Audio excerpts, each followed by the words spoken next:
La Universidad Regiomontana y la Visión Radio.net presentan Mujer Latina.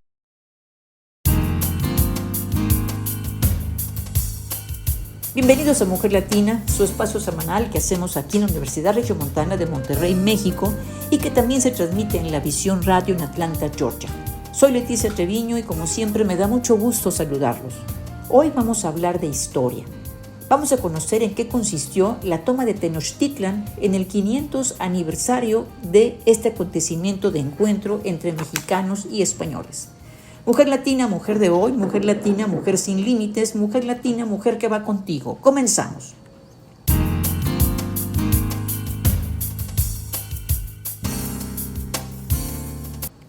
Los invito a escuchar mi columna semanal en el periódico La Visión. Tenemos una fea costumbre de poner etiquetas a las personas. Las identificamos por su color de piel, origen, forma de ser o comportamientos. Les asignamos apodos que la mayor parte son despectivos y motivan a un tratamiento desfavorable en perjuicio de quienes los reciben.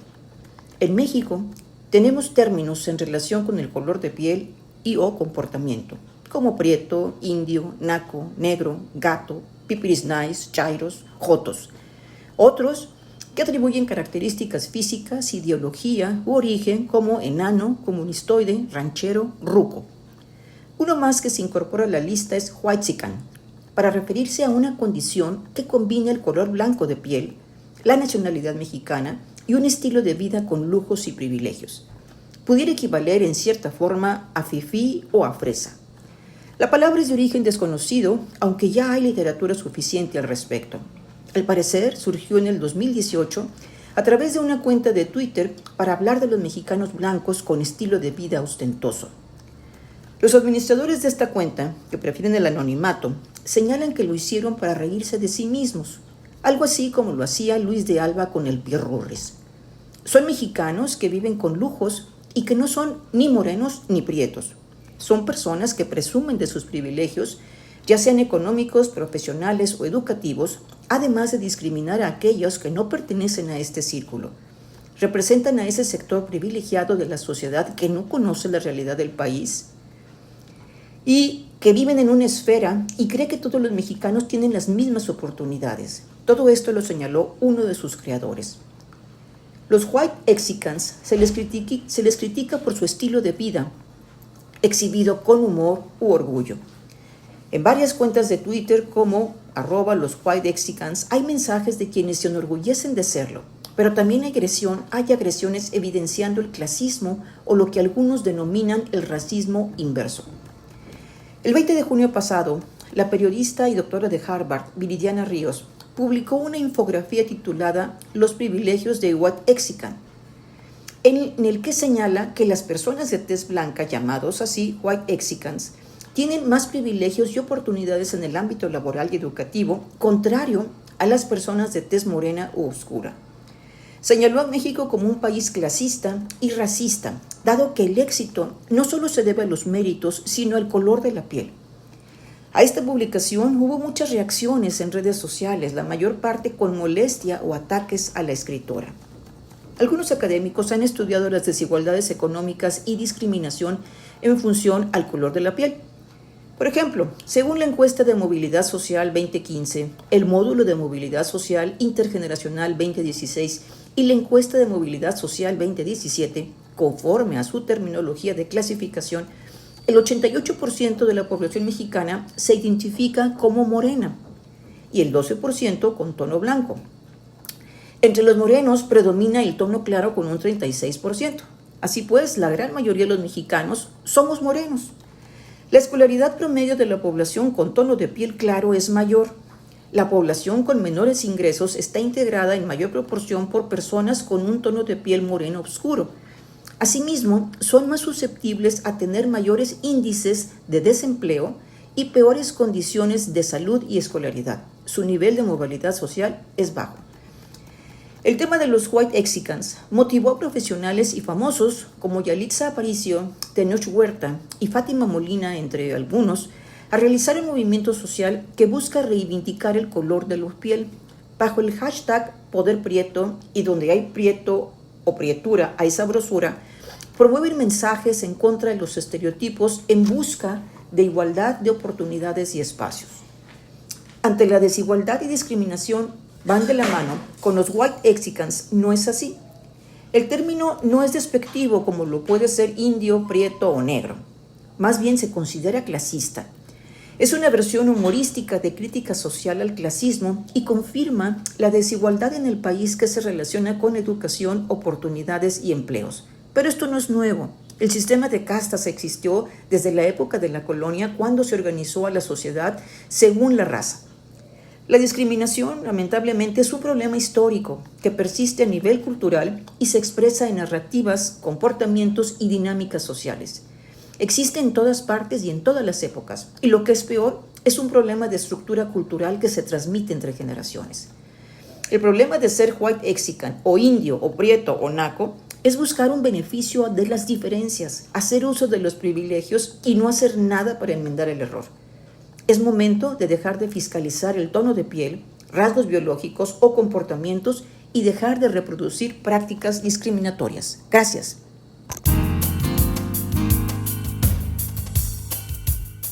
Vamos a escuchar una cápsula de integridad que nos comparte el Comité de Ética 4.0 del Consejo Nuevo León 4.0 del Gobierno del Estado de Nuevo León.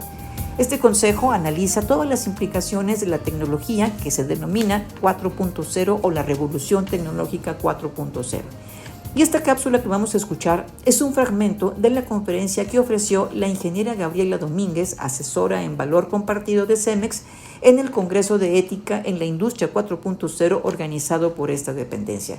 En esta interesante charla, la ingeniera Gaby Domínguez habla de la responsabilidad social corporativa como una herramienta para resolver los riesgos éticos en la tecnología. Escuchemos.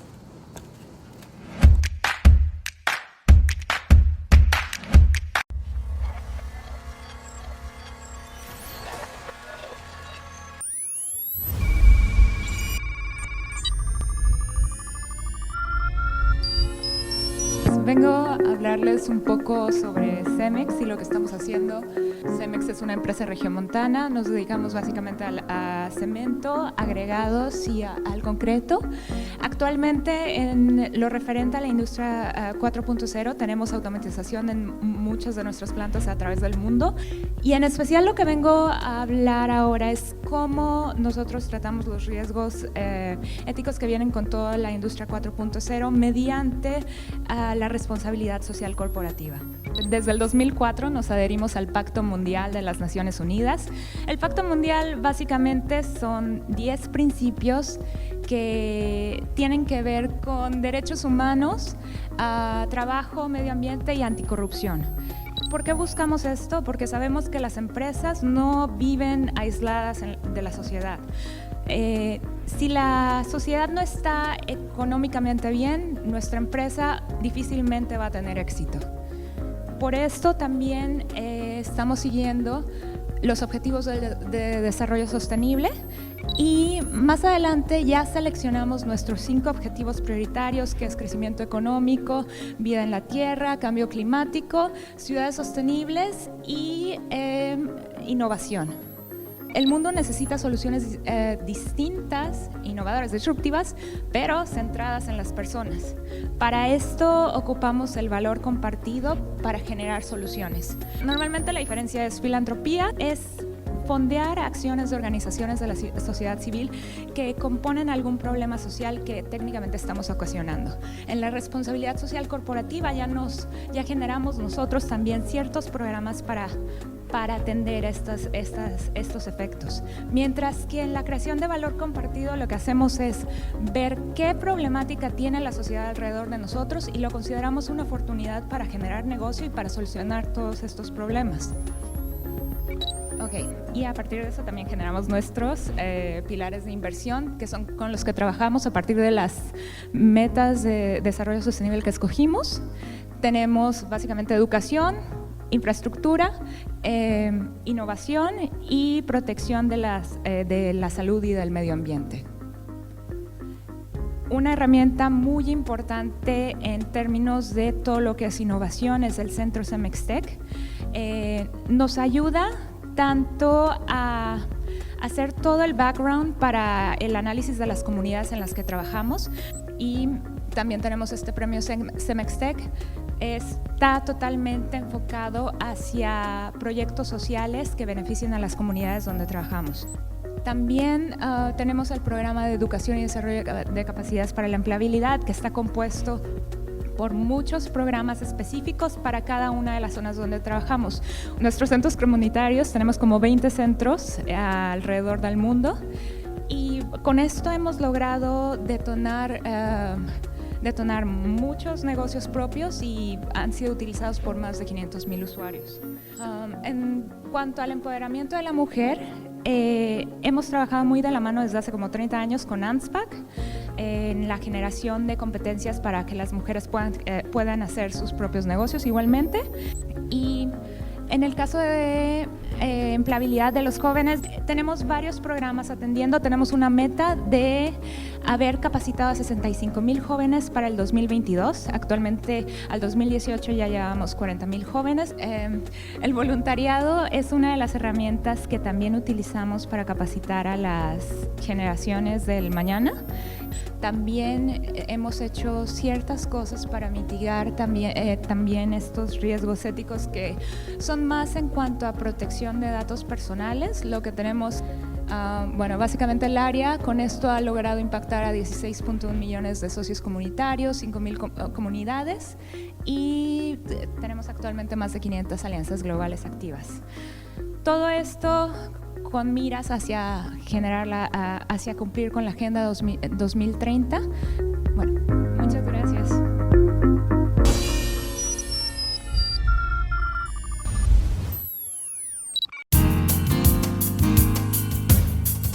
Gracias por acompañarnos en Mujer Latina, tu espacio radiofónico. Hacemos una pausa y continuamos.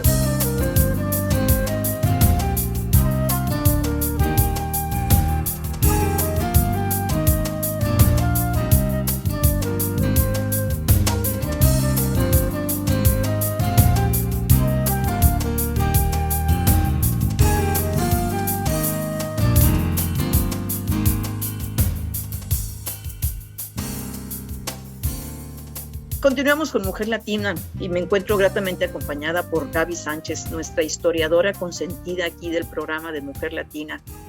Gaby, muchas gracias por acompañarnos el día de hoy.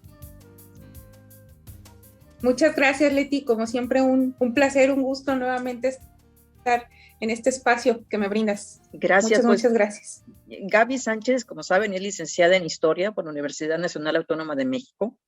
Es máster en estudios hispanoamericanas por la Universidad Jaume Castellón, y aparte es investigadora en el Museo de Historia Mexicana. Y entonces, pues, yo le digo a Gaby, antes de entrar aquí al aire, de que yo espero que para ella también haya sido muy afortunado el habernos conocido, porque a mí me encanta cómo ella nos platica de eventos históricos relevantes en México, y entonces, pues, desde entonces la buscamos aquí en Mujer Latina para que nos platique. Gracias nuevamente, Gaby. Muchas gracias. Y también, un placer, muy afortunada de haberte conocido, de verdad. Qué bueno, pues ya sabes que este es tu espacio. Cuando tú también lo quieres utilizar para alguna otra finalidad, bienvenido tus comentarios. Y ahora te buscamos porque, pues este año se celebra el 500 años de la conquista de Tenochtitlan. Particularmente se señala el mes de agosto, el 13 de agosto, como la fecha pues, que más representa este acontecimiento, aunque también algunos historiadores dicen que fue una lucha, obviamente, que se extendió por varios meses, fue una guerra fuerte, pero pues bueno, donde nuestros indígenas pues fueron capturados finalmente por los españoles. Y platícanos, ¿cómo debemos entender este acontecimiento desde el punto de vista histórico en nuestro país?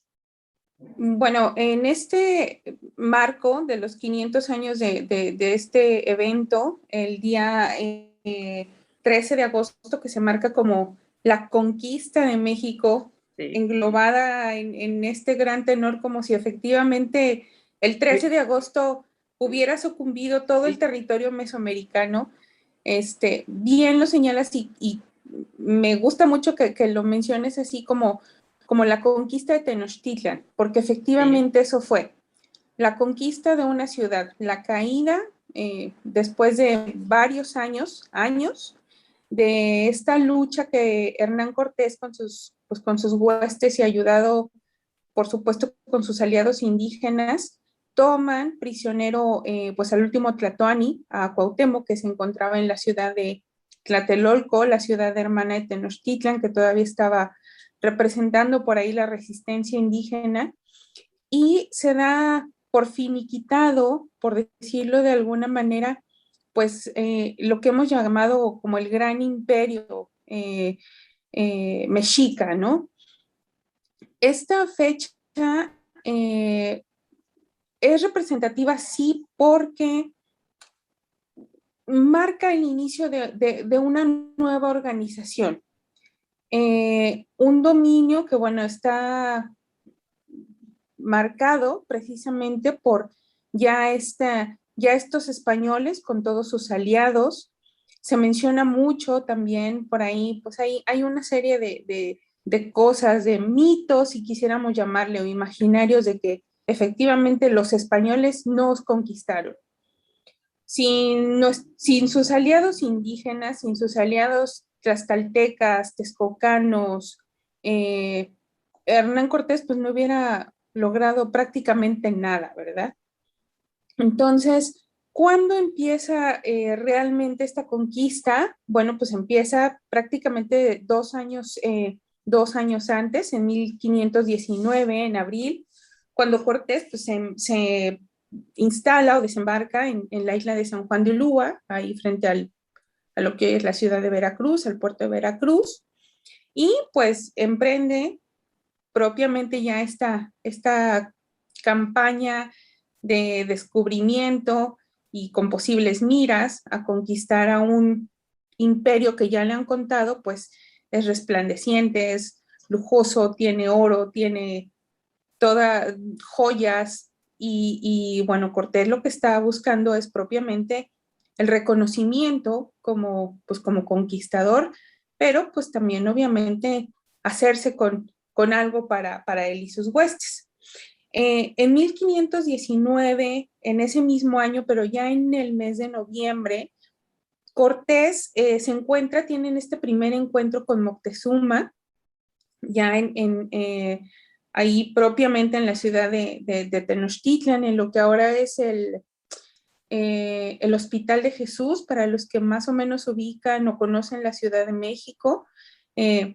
El Hospital de Jesús pues, que funda propiamente Cortés, que lo instituye, es uno de los recintos pues, más antiguos de la Ciudad de México. Entonces, este encuentro entre Moctezuma y Hernán Cortés tiene lugar ahí. En ese lugar todavía no fungía como hospital propiamente, y pues Moctezuma les permite permanecer en la ciudad. A Cortés y a toda todo su ejército, ¿no? Los que venían acompañándole. Serían unos días después cuando Cortés, capture, haga prisionero a Moctezuma y empiece toda esta alianza estratégica con los pueblos que Cortés ya había detectado que estaban subyugados, por decirlo de alguna manera, por el imperio mexica.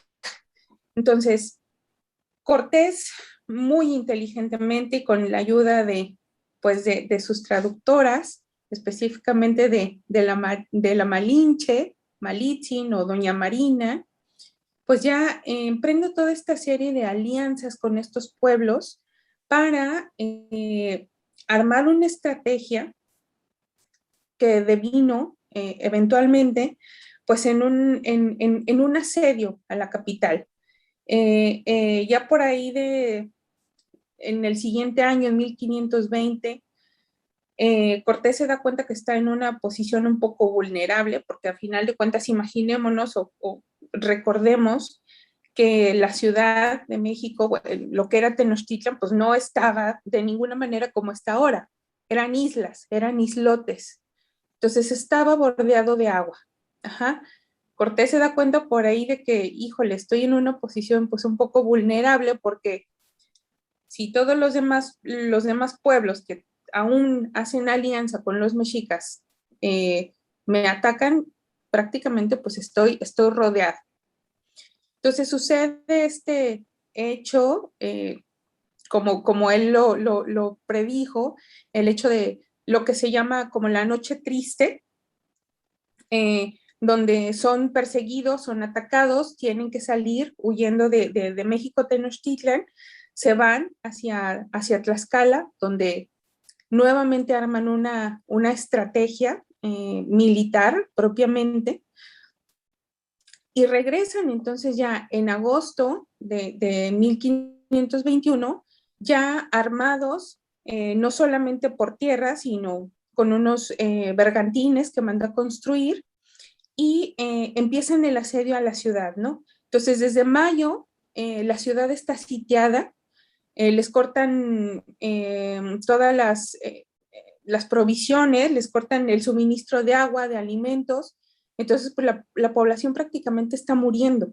México Tenochtitlan cae unos días antes del 13 de agosto, y el 13 de agosto ya propiamente es cuando Cuauhtémoc, bueno, pues hay diferentes crónicas que dicen que se rinde, se entrega, porque pues finalmente ya no ve solución, ya no ve salida a todo lo que está padeciendo el pueblo, que además de hambrientos, de cansados, de todos los fallecidos, pues tienen ya encima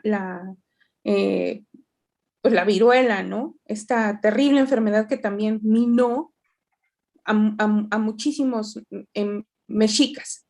Entonces, finalmente, el 13 de agosto, Cuauhtémoc, el último Tlatoani, se entrega a Cortés, y ahí hay una discrepancia entre algunos historiadores que mencionan que Cuauhtémoc lo que dice es: Señor, toma este puñal y por favor, mátame. Ahora se sabe por recientes estudios que han hecho historiadores especialistas en la materia que lo que Cuauhtémoc quiere es: toma este puñal y sacrifícame, porque él en realidad lo que quería era pues formar parte todavía de esta cosmogonía en sacrificio para ser entregado al sol, ¿no? Y es finalmente pues cuando todas las tropas mexicas son vencidas, se entregan, y pues será en un periodo de 2 años. Cortés se retira a Coyoacán, en lo que pues sanean todos los islotes, porque imagínate cómo estaba aquello después de las matanzas, después de las batallas. En estos 2 años destruyen también toda la parte del Templo Mayor, y bueno, pues es finalmente cuando empieza, o se puede mencionar como que empieza realmente el régimen colonial. Siempre es bien interesante conocer toda esta parte histórica, y como tú bien lo señalas, hay diferentes interpretaciones a los distintos momentos que se da en este proceso. Se habla incluso de traición de algunos mexicas o de algunos pueblos mexicas por haber entregado a nuestro Tenochtitlan, pero yo creo que, como tú bien lo señalas, o sea, no había de otra, o sea, el pueblo estaba ya muy, muy sacrificado, muy, pues ya rendido. Sí, finalmente, mira, si no hubieran sido los españoles, hubieran sido los franceses, hubieran sido los ingleses, hubieran sido incluso holandeses los que vinieran a estos territorios, porque el mundo estaba en expansión. Es la era de los grandes descubrimientos. Entonces, bueno, fueron los españoles, y los españoles en esta idiosincrasia de tejer alianzas para poder llegar a dominar otros territorios, pues estratégicamente van encontrando las diferencias entre los pueblos que eran dominados por los mexicas. Y bueno, finalmente muchos de estos pueblos se benefician también. No es como que fueron utilizados y se les desechó. Muchos, los tlaxcaltecas, los texcocanos, bueno, los texcocanos fueron, a lo mejor quizá yo sí, no quisiera decirles como los traidores, porque no, en realidad no, formaron estrategias y se vieron beneficiados, pues bueno, eventualmente con la administración de sus propios territorios, claro, bajo un dominio obviamente español, ¿no? Y no podemos hablar quizá de traiciones tampoco porque la idiosincrasia o lo que nosotros podemos llamar como una traición, pues es netamente occidental. Es ya un pensamiento occidental que obviamente no permeaba en esos entonces, ¿no? Sí, me gusta mucho que haces la distinción, utilizas 3 términos: alianzas, estructura o organización y dominio. Finalmente, pues si ya vamos a hablar de vencidos y vencedores, pues hablamos de que los vencedores fueron los españoles, pero lo hicieron en alianza con nosotros. Vamos a hacer una brevísima pausa, Gaby, y al regresar me gustaría que platicáramos de los elementos más significativos en estos 500 años de la conquista de Tenochtitlan. ¿Te parece que hagamos una pausa y regresamos? Claro que sí. No se nos vayan.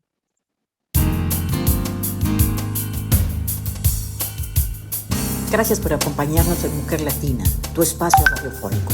Hacemos una pausa y continuamos.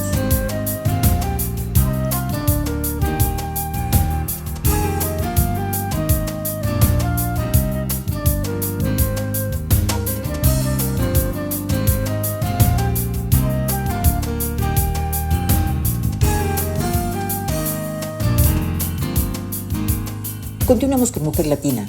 Les recuerdo mi correo electrónico en minúscula trevino@u-medio.erre.mx.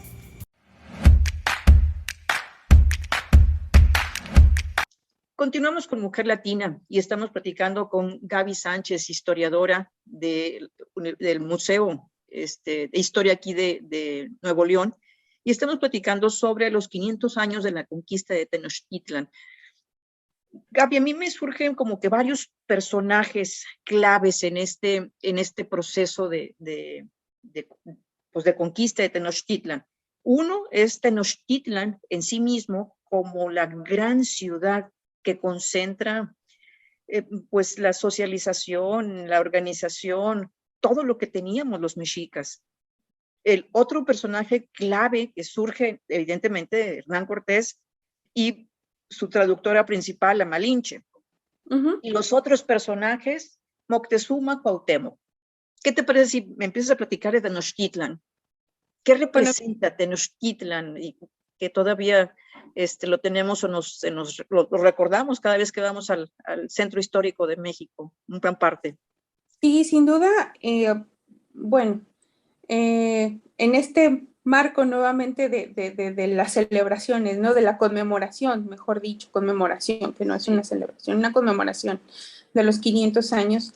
Tenochtitlan pues se presenta como prácticamente como el centro del mundo, ¿no?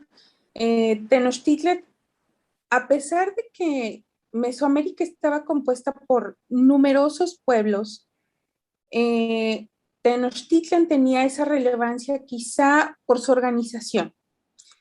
Sin embargo, estaban los mayas todavía en la península, que, bueno, su organización no era propiamente centralista, sino estaba formada por, ¿cómo decirlo?, por una serie para hacer un poco equiparación, como por una serie de alcaldías o de cacicazgos, por así decirlo. Organización urbana. Una organización, sí, y política también. Sí. Y Tenochtitlan lo que tenía es que, gracias a la red de comunicación, de comercio, la economía que tenía, bueno, pues era obviamente el centro, pues el centro más importante quizá o más relevante de la Cuenca de México. Sabemos obviamente pues que estaba el Tlatoani, que era, y eso, esa equiparación quizás sí podríamos hacerla, era prácticamente el rey en esta equiparación a lo mejor hispana, porque el rey estaba asociado directamente con los dioses, ¿no? Entonces, el Tlatoani pues era el rey, era el centro. La máxima autoridad. Fungía como la figura de autoridad. Y bueno, después estaban todas las organizaciones sacerdotales, estaban los militares y estaba el resto de la sociedad. Y toda esta área comprendida como ahora lo que se conoce como la zona arqueológica del Templo Mayor, bueno, pues concentraba a los poderes de esa sociedad. Tenochtitlan obviamente tenía a sus súbditos, tenía como ya te he mencionado, bueno, a los tlaxcaltecas, a los texcocanos, y tenía un profundo conocimiento también de lo que sucedía en otros lugares. Quizá, obviamente, pues las noticias no les llegaban de manera tan rápida como nos llegan ahora, pero sin duda los mexicas tenían conocimiento de todo lo que estaba sucediendo, lo que sucedía en las costas. ¿Por qué?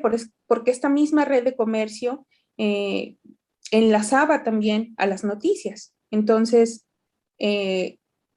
los tlatoanis, en este caso Moctezuma ya tenía la noticia de que unos extranjeros habían arribado por allí a las costas y bueno, pues con qué intención sabían que obviamente no eran originarios, que no eran nativos, y fue así como se fue enterando también de que había otras personas, además pues de los súbditos que él tenía, ¿no? Claro. La otra figura, Hernán Cortés. También a veces la historia nos los proyecta como un guerrero muy feroz y que bueno, obviamente que nomás veía por sus fines personales, que aprovechó todo esto para hacerse rico, para robarlo, nuestro oro. Sí, Hernán Cortés es un hombre de su tiempo. Hernán Cortés nace por ahí en Extremadura, en España. No es un hidalgo, lo que se llama un hijo hidalgo, es decir, no tiene como esta categoría de ser pues una figura, digamos, al que pueda aspirar a un título nobiliario. Tenía sí por ahí algunas propiedades, pero bueno, se hace a la conquista de primero de Cuba, el marcha en la expedición de Pánfilo de Narváez hacia tierras americanas, ya una vez que se está, digamos, conquistando primero esta serie de islas, Santo Domingo, Haití, etcétera. Entonces, Cortés es un disidente porque, bueno, finalmente no acata propiamente las órdenes de Pánfilo de Narváez, que era su capitán, y él, como te digo, es un disidente, se hace a la mar con un grupo también de conquistadores que son un poco irreverentes, y llega a las costas de San Juan de Ulúa, pero ya, como mencioné en un principio, con la noticia de que, bueno, había un gran imperio por ahí en el centro del territorio, aún sin conocer efectivamente cómo estaba organizado o los caminos, o etcétera. Y Cortés menciono que es un hombre de su tiempo porque en todo este imaginario, en esta época lo que permea es los caballeros. Recordemos que en España se acababa de vivir un proceso de reconquista del territorio. Los reyes católicos, bueno, van conquistando los bastiones que antes pertenecían al Islam. Su última gran conquista, pues, fue Granada, ¿no? Van tomando ya estos últimos bastiones y toda esta novela, o todas estas novelas, estas crónicas caballerescas de valentía, de heroísmo, de conquistar el territorio, son pues lo que impulsan a los conquistadores que vienen pues hacia América, ¿no? A emprender sus propias novelas caballerescas. Entonces, creo que ya a estas alturas juzgar a ciertos personajes con valores que son propios del siglo, ya no digamos del siglo XX o XXI, son del siglo XIX, ¿no? Que es cuando se gesta esta idea de nación, de que nos invadieron, y digo nos, porque de veras pareciera que nos sigue repercutiendo, que nos sigue doliendo.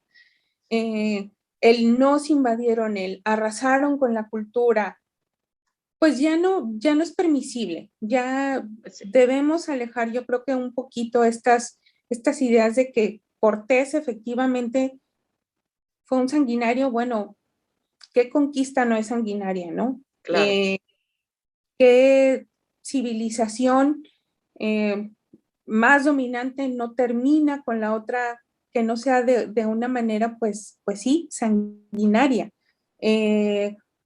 Quizá debemos entender, yo creo que más daño han hecho o hicieron los gobiernos del siglo XIX, incluso los gobiernos del siglo XX, con todos los pueblos originarios que pues hasta la fecha perviven. No es casualidad que que estas fechas se menciona mucho lo de resistencia indígena. Sí. Es por algo. Claro. Y luego la presencia de la Malinche. También algunas personas refieren que la traición empieza con la Malinche, pero la Malinche cumplió una función muy importante, que fue de poder justamente hacer esas alianzas, o sea, poder comunicarse de Cortés con los mexicas. Claro, incluso, bueno, el término malinchismo, que surge por ahí también del siglo XIX, pues no es gratis, ¿verdad? Adjudicándole este adjetivo a una persona, a una mujer, la mujer yo creo que estratega totalmente de la conquista, porque gracias a que ella aprende maya y náhuatl, pues es como se tejen estas alianzas nuevamente. La Malitzin o Malinali, que es como la mencionan en su nombre en náhuatl, era hija de un cacique, si no mal recuerdo, es un cacique de Veracruz, por ahí de las costas de Veracruz. El padre ella era heredera propiamente pues a una parte de la tierra. El papá muere, la mamá se casa con otro cacique y tienen a un hijo. Entonces, bueno, obviamente pues el hijo es el que debe ocupar el lugar, y la Malinche es entregada a por ahí a unos vendedores en Tabasco, y se convierte pues en mercancía esclava. Ajá. Cuando Cortés emprende la conquista por el territorio, que se enfrenta en la batalla de Centla, el cacique, como parte de los regalos que le da a Cortés, pues es una veintena de esclavas, entre las que va la Malinche. La Malinche obviamente ya había aprendido por ahí, ella sabía maya, sabía náhuatl, entre otros derivados, y Cortés en un principio le entrega a otro de sus conquistadores, se le entrega a Alfonso Hernández, me parece que es el conquistador a quien se le entrega primero Cortés, y viendo pues que es una ducha, ¿no? En las lenguas, en la traducción, se hace con ella y finalmente pues la usa para hacer Las alianzas. De traductora, y por ahí en algunas, ya mucha historiografía que ha reivindicado el papel de la Malinche dice que si ella no hubiera sido la estratega que fue, Sí. la conquista quizá hubiera sido mucho más sanguinaria. Sí. Entonces, creo que es sumamente relevante volver a reivindicar a este personaje, que bueno, también por ahí el siglo XIX no le hizo justicia y la tacha nada más como de amante, ¿no? De Cortés, claro. Y como la gran traidora, cuando siendo que ella obviamente sirvió a su sobrevivencia. Claro, claro. Gaby, vamos a hacer una pausa nuevamente y al regresar, dos preguntas para entender el tema. Uno, nos falta uno de los personajes claves en esta conmemoración, lo que es Moctezuma y Cuauhtémoc, y también poder dimensionar esta conmemoración en la época actual, lo que siempre nos hemos cuestionado, ¿historia para qué? Hacemos una pausa y regresamos. Gracias por acompañarnos en Mujer Latina, tu espacio radiofónico. Hacemos una pausa y continuamos.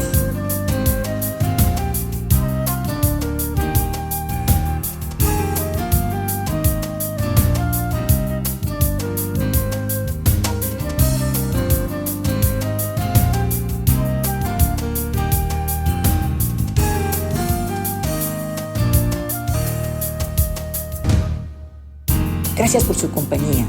En Mujer Latina estamos comprometidos con el bienestar integral a través de la reflexión y diálogo sobre temas que nos ayudan a ser mejores. Continuamos.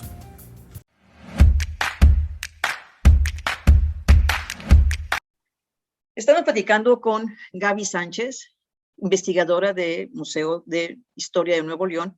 Estamos platicando sobre la conmemoración a los 500 años de la conquista de Tenochtitlan. Ya nos platicó de los grandes personajes en este proceso.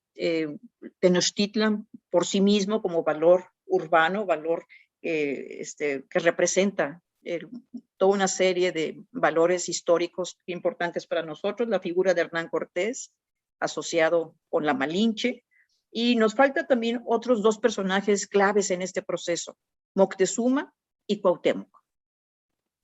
Sí, bueno, estos dos personajes esenciales en esta historia, se ha revalorado también su papel porque por ahí sobre todo a Cuauhtémoc, lo mencionaban en ciertas partes como un cobarde, como el que finalmente se entregó o entregó el gran imperio mexica a Cortés porque pues no supo cómo defender su territorio y sin embargo se ha revalorado también su historia, ¿no? Cuauhtémoc, por ahí él es de la descendencia, para hacerlo así como que muy, muy sucinto, él es de la descendencia mexica tlatelolca. Por eso él va a refugiarse propiamente a Tlatelolco, que es donde es capturado, y pues él ve que el asedio no va a ceder en un profundo acto de valentía, creo yo, como mencioné quizá un poco al principio, decide entregarse ya propiamente a Cortés y decirle esto que por favor tome este puñal y sacrifícame, ¿no? En clara reverencia a la cosmogonía, en clara reverencia a hacer este sacrificio para dar cabida a que los demás vivieran. Propiamente Moctezuma y Cuauhtémoc pues representan la resistencia indígena que bueno, no se termina en esta época. Y también es cierto que estos dos personajes tejieron alianzas que después darían como pues la entrada para una nueva, para este mestizaje que hasta el momento nos permea. Moctezuma y Cuauhtémoc entregan parte de no nada más de sus tesoros, del tesoro que representaba la gran ciudad, sino entregan a Cortés y entregan a sus huestes también a sus hijas para tejer estas alianzas. Entonces, las hijas como nobles, en el entendido de que estos conquistadores son los que van a permanecer ya al tejer alianzas estratégicas con otros nobles, bueno, podrían haber permitido la pervivencia de estos dos personajes. Sin embargo, bueno, las condiciones no fueron así y aunque Moctezuma y Cuauhtémoc piden protección para sus familias, sobre todo para las mujeres, bueno, se las otorgan, pero ellos, bueno, sabemos pues su destino, ¿no?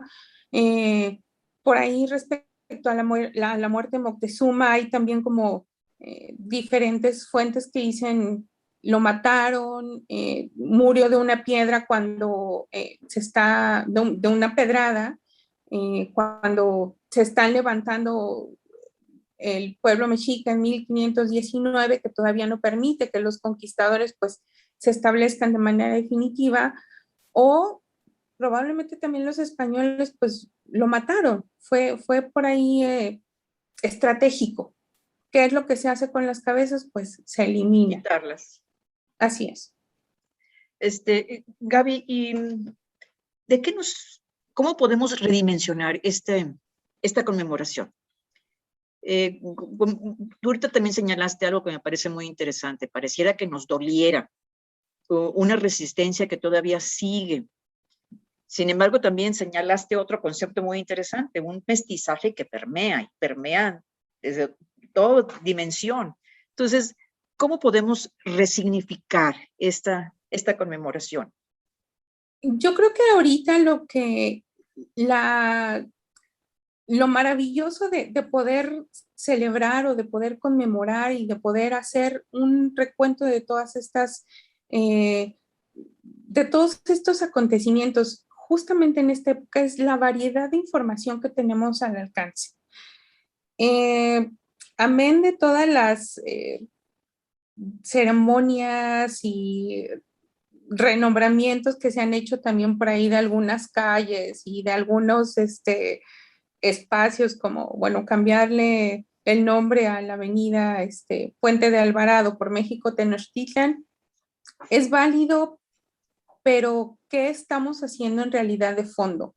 ¿O qué se cambia la forma, pero no se cambia el fondo?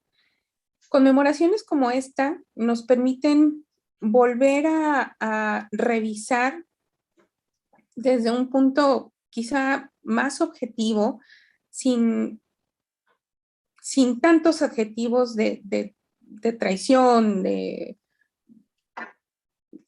que son en sentido quizá un poco negativo, revisitar las fuentes y poder dar cabida a muchas investigaciones más de corte académico para ver efectivamente en dónde estamos ahorita como nación, qué está sucediendo con los pueblos originarios y por qué a 500 años todavía hay efectivamente una resistencia indígena. Porque el 13 de agosto de 1521 efectivamente se conquistó a una ciudad, pero ¿qué hay de los yaquis? ¿Qué hay de los mayas? ¿Qué hay de los totonacos? Que fueron civilizaciones pues sometidas y han sido civilizaciones sometidas en posteriores periodos de la historia, ¿no? ¿Qué estamos haciendo realmente de fondo para dar cabida en esta nación del siglo XXI, a nuestros pueblos originarios, a los pueblos originarios? La academia, bueno, permite una gran variedad de opiniones y una gran variedad de textos que afortunadamente pues tenemos la oportunidad de revisitar o visitar o leer a través de una pantalla, a través de un celular. Esa es la gran la gran fortuna de vivir en este siglo, quizá un poquito de vivir en el encierro. Tenemos mucho en qué enfocarnos, y ya no permitir los confrontamientos. Eso yo creo que es parte de esta conmemoración. El encono que se vivía o que se vive desde el siglo XIX entre conquistadores y conquistados, bueno, nuestra gran nación, ¿cómo se constituye? Claro, no es momento de seguir dividiendo, sino retomemos lo valioso de las alianzas como concepto de unión, de visión conjunta.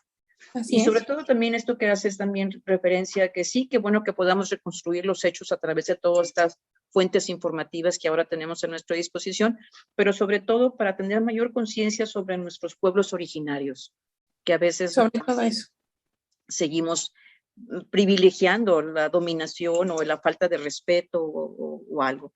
Pues muchísimas gracias, Gaby. Siempre es un placer platicar contigo y eres bien clara en tus forma de narrar nuestros hechos relevantes. Y tú que vives en la Ciudad de México, bueno, más bien vives en Monterrey, pero tu familia está en la Ciudad de México. Sí. El centro histórico, platícanos, porque este programa ya te he comentado que se transmite en Atlanta. Hay una parte en la Ciudad de México, cercano al Zócalo, donde hay se han descubierto desde hace ya bastantes años monumentos justamente de Tenochtitlan. Sí, lo que formaba parte del Templo Mayor,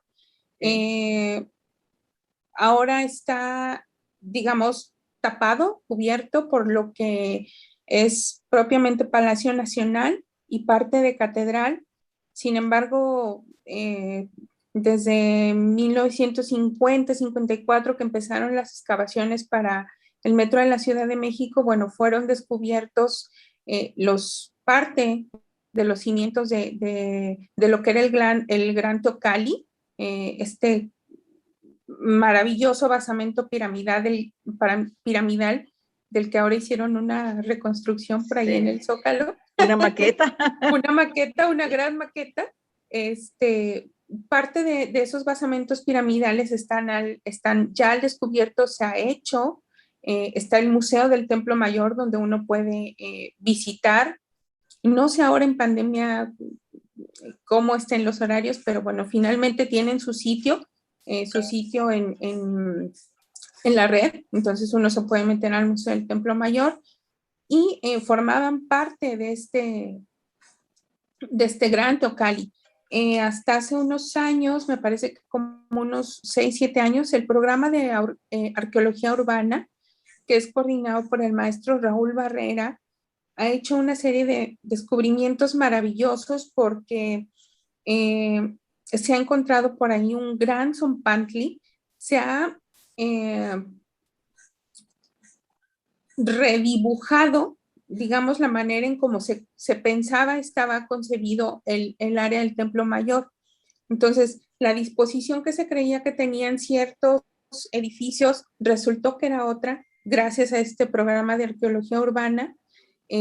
Por ahí también el templo de Tlaloc, me parece que también adquirió o se vio que tenía otra disposición, pero bueno, pues formaba parte de todo este gran conjunto de edificios que era la ciudad que sorprendió a Hernán Cortés a su llegada. Tú imagínate cómo sería la vista, la grandeza al llegar al alto del Altépetl, lo que él mencionaba, y ver toda esta serie de conjuntos entrelazada por enormes canales y puentes que por ahí narra en sus crónicas resistían el peso de 60 caballos, ¿no?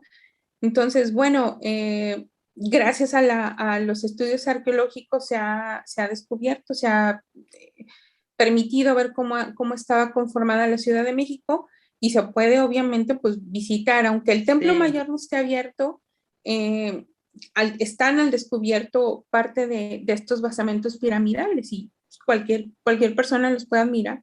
Es parte de la belleza de la Ciudad de México. Sí. Gaby, muchísimas gracias. Al contrario, Leti. Aprecio mucho tu tiempo y que nos compartas tus conocimientos. Muchas gracias. Ya sabes que este programa te aprecia mucho y eres Gracias. invitada de honor siempre. Muchísimas gracias, de verdad, de verdad. Bueno, pues cuídate mucho, Gaby. Gracias. Muchas por la gracias, Leti. entrevista. Que estés muy bien. Hasta luego. Bye. Saludos a todos. Hemos llegado al final del programa. Yo agradezco muchísimo su compañía y los espero la próxima semana. Hasta pronto.